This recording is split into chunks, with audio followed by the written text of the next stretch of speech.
Ubani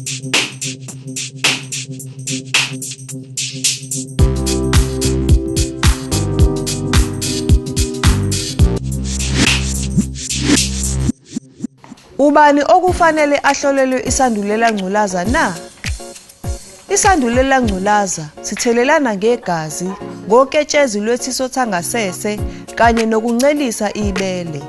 Ngakho ke, uma usuke wenza ucansi ngaphandle kwekhondomu noma usuke wenza icansi lapho ijazi lingawenzanga umsebenzi walo, noma usuke wathintana negazi lomuntu ngaphandle kokuzivikela, kufanele wazi isimo sakho sesandulela ngculaza ngokwenza ukuhlolwa ngokuzikhethela.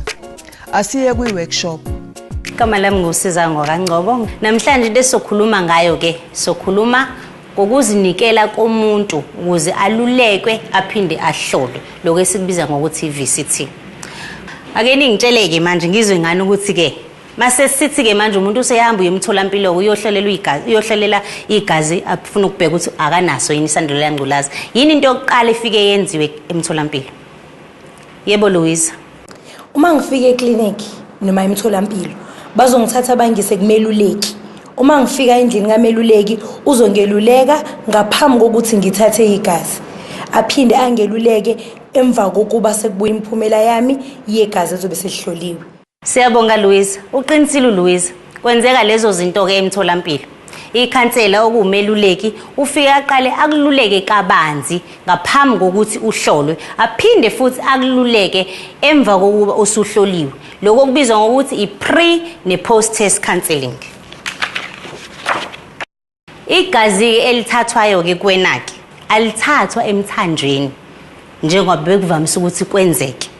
Igazi lithathwa la emnweni wakho, ufike ujove la emnweni wakho ukuze kutholakale igazi. Akithi siyazi sonke ukuthi isandulela ngculaza vele sitholakala kakhulukazi egazini nase esithweni sangasese somuntu wesifazane nomuntu wesilisa oketshezini oluphumayo.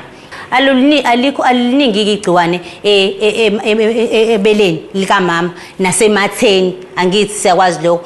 Kodwa ke kuyenzeka ukuthi makuwukuthi umama oncelisayo uncelisa umntwana wakho kanti vele unesandulela ngculaza, uyakwazi ukudlulisela ingane yakho isandulela ngculaza ngeebeleni. Kodwa awukwazi ukudlulisela ngokuthi uqabule umuntu noma ukwazi ukuthi usebenzise izipuni somuntu wasekhaya, mhlawumbe nisebenzise isipuni esisodwa ekhaya. Awukwazi ukuthi udlulisele ngaleyo ndlela, udlulisela ngalezi indlela esengiyibalile kuphela. Ngubani omele ayokwalulekwa ahlolelwe igazi ngokuzinikela na? Noma ngabe ubani oseke wenza ucansi olungavikelekile lomlomo lwangemuva noma lwangaphambili? Noma ngubani oseke wathintana negazi lomunye umuntu? Abantwana asebeke banceliswa ngabesifazane abanegciwane le-HIV noma isimo sabo esingaziwa? Noma ngabe ubani onesifo sofuba noma isifo socansi noma oselale esibhedlela kaningi? Emtholampilo umeluleki uzokusiza ekulungiseleleni ukuhlolwa igazi. Okulandelayo uzohlolwa, okubandakanya ukuhlatshwa ngenaliti emnweni ukuze kutholakale igazi. Emva kokuthola imiphumela yokuhlolwa, umeluleki uzokuchazela ukuthi isho ukuthini imiphumela, aphinde akweluleke ukuthi kumele wenzeni okulandelayo. Uma imiphumela yakho ikhomba ukuthi unegciwane, kumele ukwazi ukuphinde uxhumane nomeluleki wakho.